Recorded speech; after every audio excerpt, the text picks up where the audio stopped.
Hey, assalamu alaikum and welcome back to Pakistan Defense Analysis. It's been a while since मैंने पाकिस्तान की defence updates पे focus करना शुरू किया है due to some personal reasons priorities. मैं इस पे इतना फोकस नहीं कर सका, लेकिन अब शायद मैं एक विंडो बना सकूं जिसमें मैं आपको कंसिस्टेंटली या वीकली बेसिस पे डिफेंस के हवाले से न्यूज़ दे सकूं। Nevertheless, it's good to be back और उम्मीद है कि you guys will like it and support it ताकि मेरे पास भी इस पे काम करने के लिए कुछ इंसेंटिव मौजूद हो। सो 3 मई को जो है एक बहुत ही मच नीडेड अपडेट के अंदर पाकिस्तान के स्पेस प्रोग्राम में पहला लूनर ऑर्बिटर आई क्यूब सैट लॉन्ग मार्च 5 लॉन्च व्हीकल के जरिए चाइना के हेनान प्रोविंस में वेनचांग स्पेस लॉन्च साइट से कामयाबी से लॉन्च किया गया है। ये तमाम प्रोग्राम जो है चाइना के लार्जर चैंगी 6 मिशन के साथ मुंसलिक है, जिसमें चैंगी 6 को चांद का महल वकू रॉक्स बेसिकली चांद की सरफेस पे फर्दर स्टडीज़ के लिए इस इम्प्रूव्ड चैंगी 6 को भेजा जा रहा है। आपको याद होगा इससे पहले भी जो है चैंगी 5 को चांद पे भेजा जा चुका है और इस रोवर के आने से या स्पेस क्राफ्ट के आने के बाद जो है चांद की सरफेस के सैंपल्स पाकिस्तान को भी तोहफतन भिजवाए गए थे। तो ये चाइना का तो बेसिकली उनके चैंगी 5 के जो नताइज आए हैं उनकी मजीद कंटिन्यूएशन है, जो कि 2030 में चाइना ने अपने एस्ट्रोनॉट्स जिन्हें टाइकोनॉट्स कहा जाता है उनको चांद पे लैंड करवाने का इरादा रखा हुआ है। तो ये तमाम काम जो है उन्हीं मुनासबत से उन्हीं मुताबिकत से जारी रहता है। अच्छा, इस मिशन की खास बात यह है कि इस मिशन को चांद की डार्क साइड पे परफॉर्म किया जा रहा है, यानी वो साइड जो कि आमतौर पे ज़मीन से नहीं देखी जा सकती। इससे पहले चाइना के चैंग ई 4 भी जो है गालबन चांद की डार्क साइड पे लैंड कर चुका है, लेकिन इस बार जो है इसको मून सैंपल्स के लिए या एक्सपेरिमेंट्स के लिए भी इस रोवर को इस्तेमाल किया जाने वाला है। इसके अलावा इन एक्सपेरिमेंट्स के साथ जो लार्जर स्कोप है, चाइना ने फॉरेन कंट्रीज़ को भी इस मिशन में शामिल होने की दावत दी थी और ऑब्वियसली पाकिस्तान भी जो है इसके अंदर मौजूद है।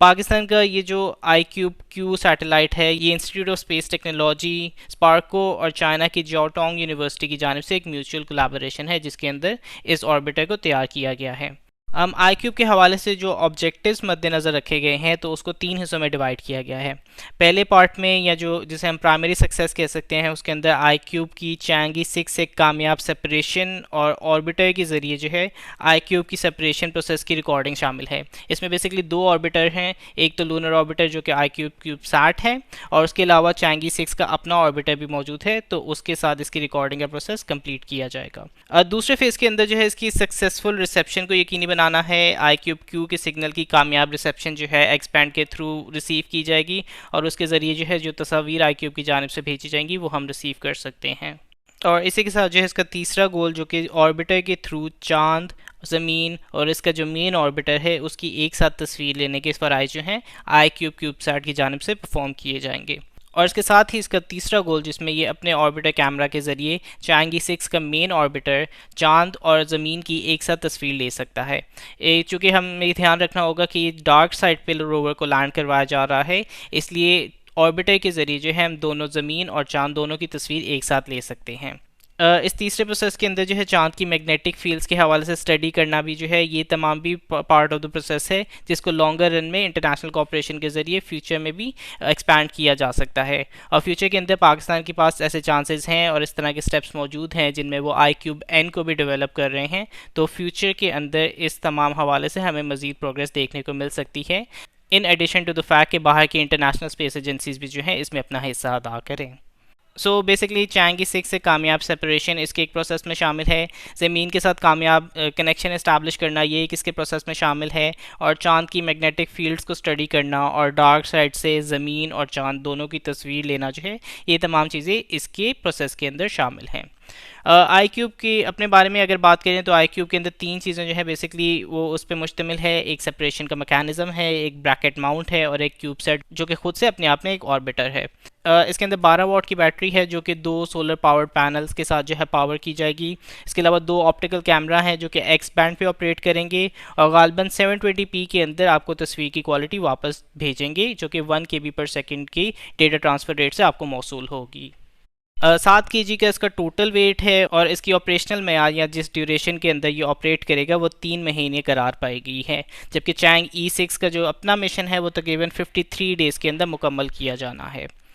लास्टली इस मिशन के अंदर चैंगी 6 के अंदर चूंकि और फॉरेन कोलैबोरेटर्स भी हैं, तो इसके अंदर फ्रेंच स्पेस एजेंसीज ने डॉन पेलोड को शामिल किया है। और इस मिशन के अंदर जो है चांद की जो सतह होती है या सरफेस होती है उस पर एक पाउडरी मटेरियल होता है जिसको रेगोलिथ कहते हैं, उसको और लूनर एटमॉस्फेयर यानी एक्सोस्फेयर के दरमियान जो डस्ट या दीगर मटीरियल की ट्रांसपोर्ट होती है उसको स्टडी करने के हवाले से फ्रेंच स्पेस एजेंसी ने अपना पेलोड भेजा है। फिर स्वीडिश पेलोड है जो कि NILS है, जो कि चांद की सरफेस से रिफ्लेक्टेड नेगेटिव आयोन्स को डिटेक्ट और मेजर करने का मिशन परफॉर्म करेगा। और लास्टली इटालियन इंस्ट्रूमेंट जो कि रिफ्लेक्टोमीटर है बेसिकली, वो लेज़र का इस्तेमाल करते हुए ऑर्बिटर और लैंडर के दरमियान डिस्टेंस को कैलकुलेट करने की सलाहियत रखेगा। सो पाकिस्तान के अलावा 3 डिफरेंट पेलोड्स फ्रेंच, स्वीडिश और इटालियन स्पेस एजेंसीज की जानिब से इस मिशन के अंदर भेजे जा रहे हैं।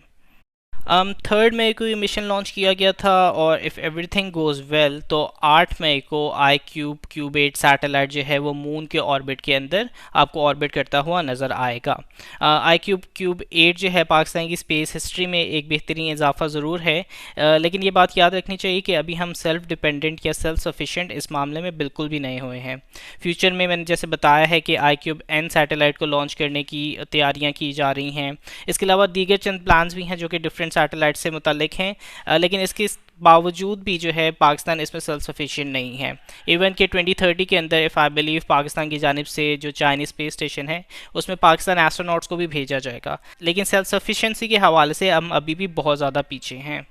इस गैप को रिड्यूस करने के लिए बेसिकली आपको अपनी लॉन्च व्हीकल बनाना तो एक मस्ट है। मतलब जब तक आप अपनी लॉन्च व्हीकल को तैयार नहीं करेंगे तब तक आप अपनी सैटेलाइट्स को लॉन्च करने की सलाहियत नहीं रख सकते। फ्यूचर के अंदर जो है ऑल्दो प्राइवेट स्पेस एजेंसीज़ का ट्रेंड सामने आता जा रहा है और गवर्नमेंट स्पेस एजेंसी जो है खुद को अभी तक इस तरह से शो नहीं कर पाई हैं जिस तरह से लास्ट 5 से 10 साल में प्राइवेट स्पेस एजेंसीज ने अपना किरदार अदा किया है, जिनमें ब्लू ओरिजिन है, स्पेस एक्स ऑब्वियसली सबसे फेमस है, फिर चाइना के अंदर अपनी प्राइवेट स्पेस एजेंसीज हैं जो कि इस तरह का काम कर रही हैं। तो इट्स पॉसिबल कि फ्यूचर के अंदर पाकिस्तान में भी प्राइवेट स्पेस ऑर्गेनाइजेशन इस तरह का काम कर सके। और स्पार्को जो है बेसिकली उनका काम अभी सिर्फ सैटेलाइट डेवलपमेंट वाली साइड पे ज़्यादा देखने को मिल रहा है और लॉन्च व्हीकल के हवाले से इस तरह की किसी किस्म की प्रोग्रेस या किसी किस्म की अपडेट नहीं है। सो इट्स पॉसिबल कि फिर हम जो है अपने फोकस जो है प्राइवेट स्पेस एजेंसीज की जानिब शिफ्ट कर लें, बट नेवरदलेस इस चीज़ को जहन में रखना बहुत अहमियत का हामिल है कि जब तक हम अपनी लॉन्च व्हीकल्स को अपनी कैपेबिलिटी को खुद से इन्हांस नहीं करेंगे तब तक हम दूसरों पे फ़ौरन रिलायंट रहेंगे और that's not gonna be a good thing for us as well. Let's hope कि ये क्यूब सैट जो है एक मच नीडेड चेंज का हिस्सा हो जहां पाकिस्तान जो है एक सेल्फ सफिशिएंट स्पेस प्रोग्राम की जानिब गामजन हो सके।